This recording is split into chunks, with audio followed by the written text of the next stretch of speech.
Hello Clash Nation! This is Alfred Bugabil and for today's video ay magre-react tayo sa mga comment ng mga netizen. Una po ay ang not for grand final. What? Siyempre, not for grand final kasi nga first round pa lang yun, hindi pa yung grand final. Pero binuhos ko naman lahat doon yung makakaya ko. Binigyan ko naman ng justice yung kanta. Ito naman po, magaling si Kuya, may konting problem sa timing. Oh no! Okay. Alam nyo guys, kapag kumakanta kayo guys sa national stage, may mga pagkakataon pa rin talaga na nagkakaroon ng abirya kapag nasa stage ka.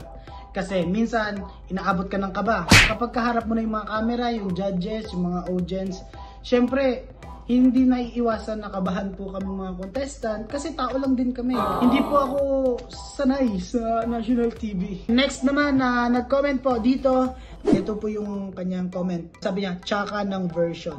Tsaka daw ng version ko na sa susunod na habang buhay. So masasabi ko yan, okay, sa'yo, tsaka. Pero para sa akin, maganda na po yun. Kasi talagang pinagbutihan ko po yung pagkanta ko po ng sa susunod na habang buhay. Salamat ha, natsatsakaan ka sa version ko. Joke lang. Sige lamang pa, wag kang